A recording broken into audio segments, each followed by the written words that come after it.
They ain't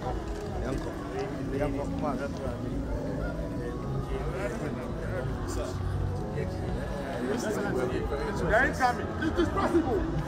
It is possible.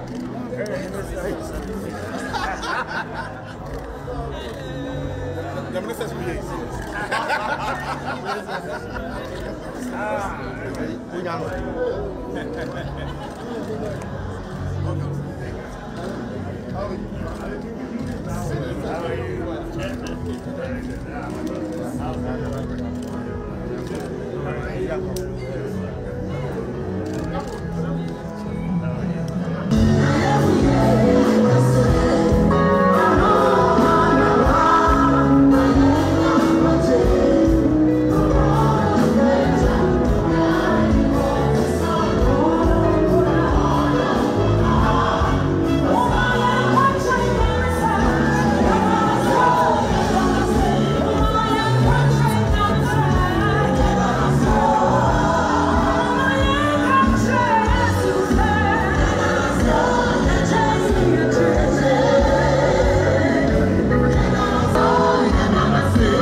Distinguished invited guests, ladies and gentlemen, I am greatly honored for this singular opportunity given to me by His Excellency, the President Nana Addo Dankwa Akufo-Addo, to represent him here for the opening of the National Development Conference 2023.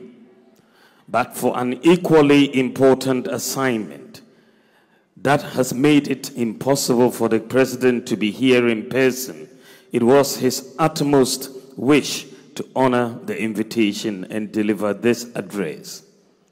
The President sends his warm felicitations to the conference, and he is grateful to the Church of Pentecost and the chairman, his very good friend, Apostle Eric Nyamiche, for the opportunity to deliver these remarks.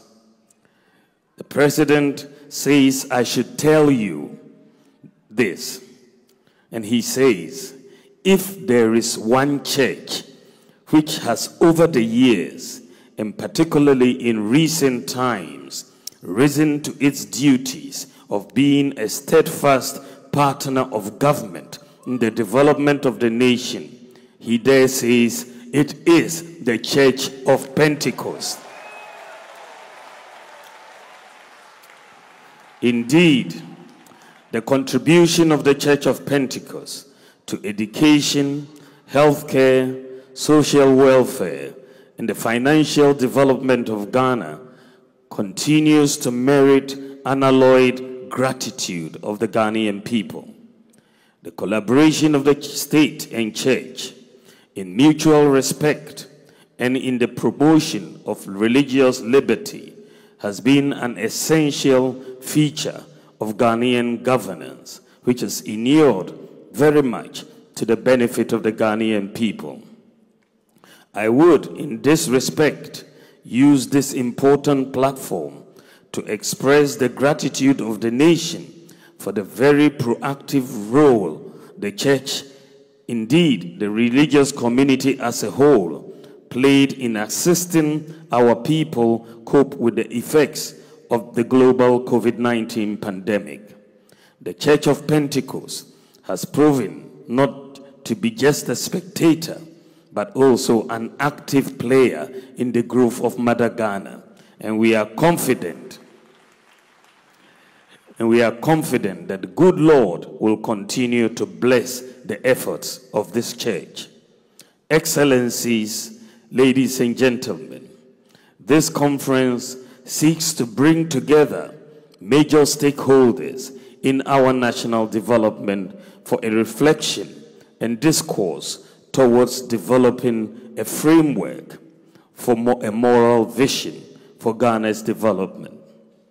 The carefully chosen theme for the conference, and I quote, moral vision and national development, end quote, is timely and relevant to our national discourse. It should serve as a call not only to members of the Church of Pentecost, but also to all faithful disciples of Christ. Indeed, to all Ghanaians to rise to their religious responsibilities and stimulate the desired motivational spirit of renewal and transformation towards effective nation building. It should be our collective desire that the principles of God's kingdom become the driving forces in our lives. God rules in the affairs of men, and in all our dealings, we must recognize the presence of the Almighty, the omnipresent, the omnipotent, and the omniscient. Of the Christian faith, this should be the standard for being a disciple of Jesus Christ. As President of the Republic, that is Nana Akufo-Addo, not me. As President of the Republic, as you all know, my goal since coming into office has been to improve the living standards of the Ghanaian people. Every policy initiative, whether it is the free senior high school policy, the program for planting for food and jobs, or the One District, One Factory initiative, has been implemented with the well-being of the Ghanaian at heart. Before the onset of the COVID-19 pandemic, our nation had the fastest growing economies. That's one of the fastest growing economies, not just in Africa, but across the world. However, the ravages of the pandemic, worsened by the effects of Russia's invasion of Ukraine, disrupted our progress. Nonetheless, I can assure all of you gathered here that the Akufo-Addo government is determined to bring relief to Ghanaians and return the economy back to the high rates of growth that characterized the management of our economy in the 3 years preceding the COVID outbreak in 2020. Your Excellencies, ladies and gentlemen, we are taking steps which are taming inflation and exchange rate depreciation, and economic growth has also picked up. We will continue with our programs for the expansion and modernization of our educational system to create a 21st century workforce, the systematic reform of our healthcare system to ensure a resilient, robust healthcare delivery system, the realization of the agenda of industrial transformation that holds the key to our future prosperity, the enhancement of agricultural productivity to guarantee the prospects of food security, the execution of the comprehensive infrastructural development plan in roads and railways, the conclusion of the digitalization process to obtain the full benefits of the fourth industrial revolution, the protection and greening of our environment to address climate change and the empowerment of the security services to consolidate peace, security, and stability of the state and nation. The establishment of a free and just society where entrepreneurship and individual initiative are sources of wealth creation, with a strong social safety net for the marginalized and disadvantaged, and the improvement of the governance architecture to deepen accountability and respect for the rule of law in our body politic. Distinguished ladies and gentlemen, Your Excellencies, any society characterized by rampant deception, bribery, and corruption will not make any progress. We ignore the human factor in a nation's development at our peril. The informal and non-transparent nature of our society makes it easy for people to hide. That there is no accountability for their actions or inactions.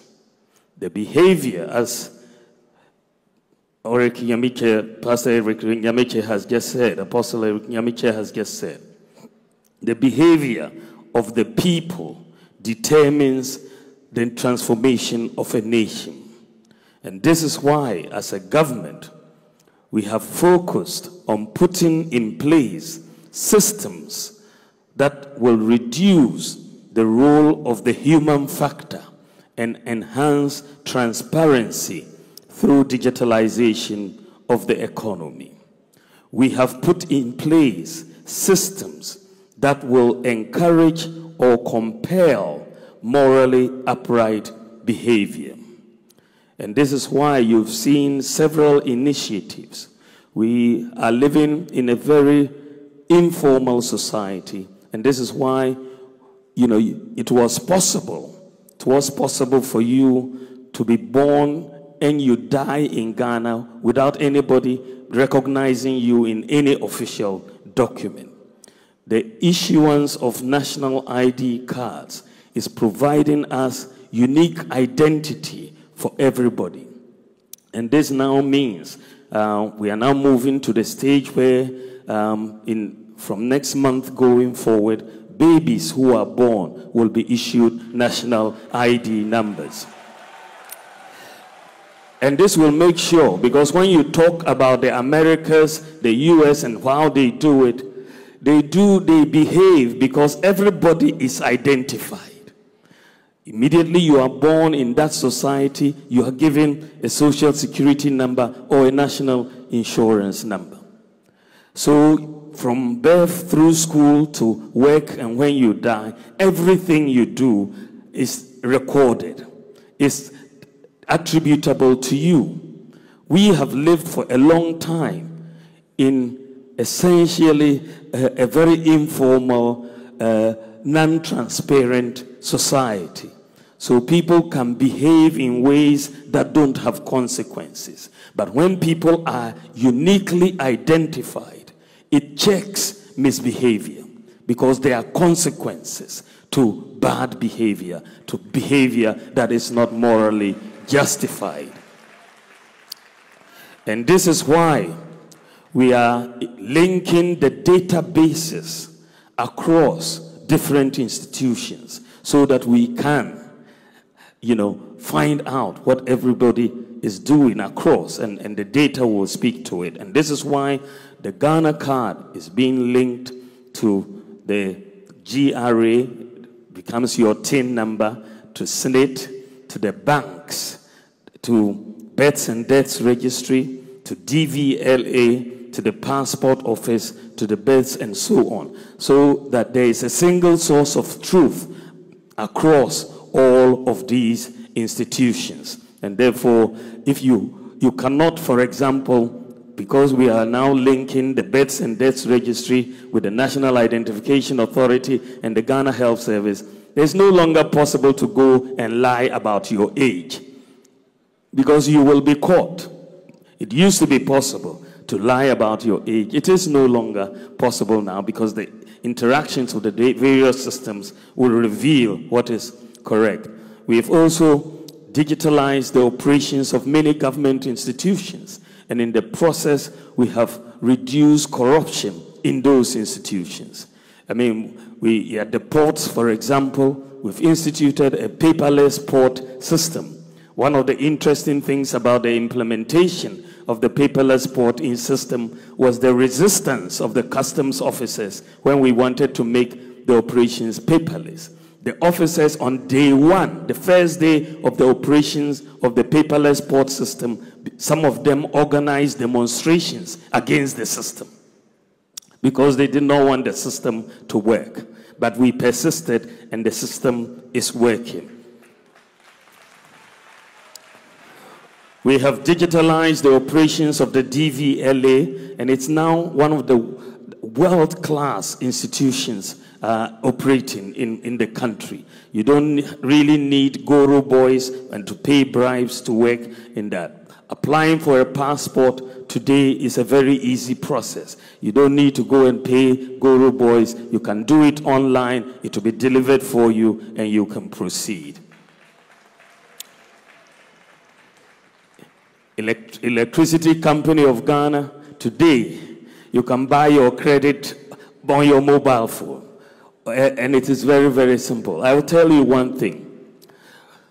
We noticed a very, very interesting piece of data which speaks to the problems at ECG. We looked at the data, and for a period of 4 years or so, the revenues of ECG were virtually constant. Constant. I said, this cannot be possible. How can you get more customers and your revenue is constant? And the interesting thing was that the value was virtually the same, the constant value. They didn't even take their time to change the value.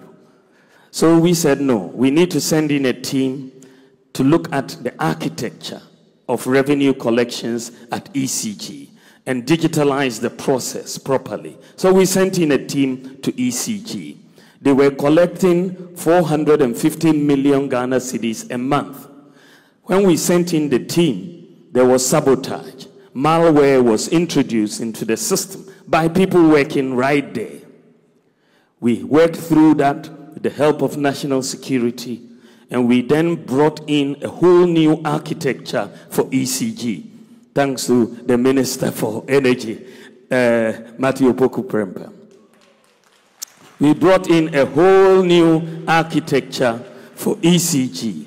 And after this completion of this work from the digitalization process, 450 million a month has now increased to 1.2 billion every month. Just think about it. You've increased from 450 million to 1.2 billion by doing nothing but making sure all payments are now electronic, no cash, and reconfiguring the architecture of the payment system at ECG. That's all we did. Similarly, at the passport office, we have increased revenue from 1 million Ghana cedis a year to 64 million Ghana cedis a year. So these things, when you look at the nature of behavior in these institutions, there was clearly a lot of leakage. But through digitalization, we are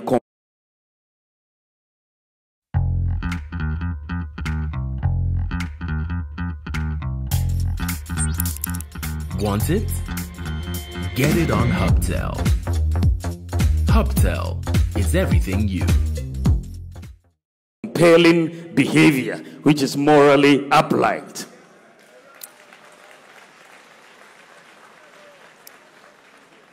In this country, interest rates are very high. And why are interest rates high? People, when they borrow, they don't repay, isn't it? So the rest of us get stuck with the risk that other people are basically imposing on all of us. And this is why we are making sure that everybody's risk can be identified. And in the very near future, we are going to begin credit scoring for everybody individually. Your credit score will determine your access to credit and your interest rate. You will be held accountable for your own behavior. We have also clearly, through digitalization, moved towards digital payments, mobile money interoperability, the universal QR code. I mean, mobile money interoperability is massive, and it's going to really help us in the future. When we came into office, total mobile money transactions was 78 billion Ghana cedis.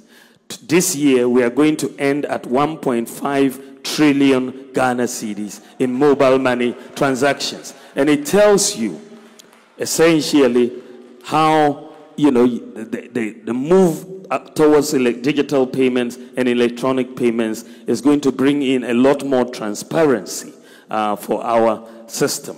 I know that the central bank, Dr. Maxwell Opoku Afari is here. They are working very hard on a central bank digital currency, which is going to be a game changer. I know they have piloted it around Seshiwi also, and it's coming. And I believe in the next 5 years, Ghana will move towards a central bank digital currency, and that is going to bring in such a high level of transparency that we will check corruption right from the start. Distinguished ladies and gentlemen, these are some of the very important steps government has implemented to strengthen the moral fiber of the nation. We are not just telling people to behave properly. We are making sure they behave properly because we are putting in the systems to compel behavior. Your Excellencies, distinguished ladies and gentlemen, I continue to have an abiding faith in God to help turn the fortunes of our nation around, accompanied by appropriate policy, determination, and hard work on our part. And I urge all of you gathered here to have the same belief that the fortunes of Ghana under the presidency of Nana Addo Dankwa Akufo-Addo will be restored. The battle is still the Lord's. At the end of my tenure of office on 7th January 2025, I want to be able to say, just like Paul did in 2 Timothy chapter 4, verses 7 and 8, that I have fought the good fight. I have finished the race. I have kept the faith. Finally, there is laid up for me the crown of righteousness, which the Lord, the righteous judge, will give me on that day, and not to me only, but to also all who have loved his appearing. End quote. Excellencies, Chairman, ladies and gentlemen, I have no doubt that the state and the church will continually find ways to collaborate for the good of Mother Ghana and for the improved welfare of the citizenry, all to the glory of our Father in heaven.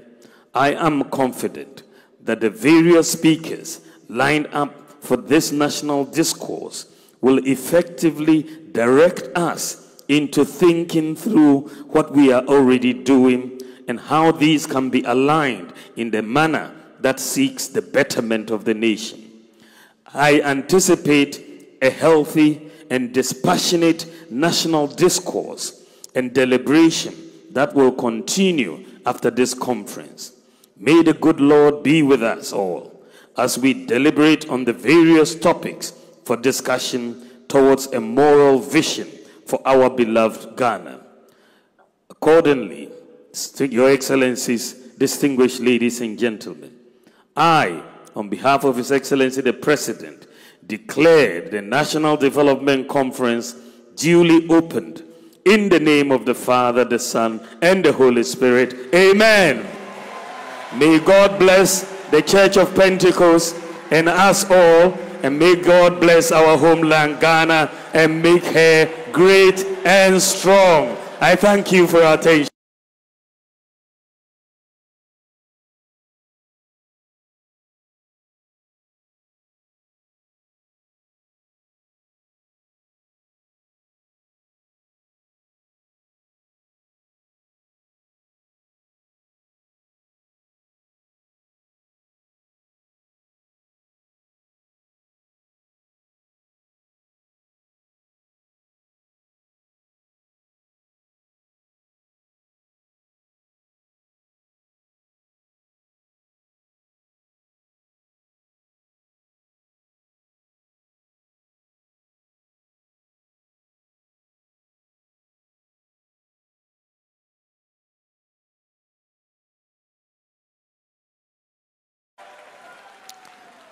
At the end of my tenure of office on 7th January 2025, I want to be able to say, just like Paul did in 2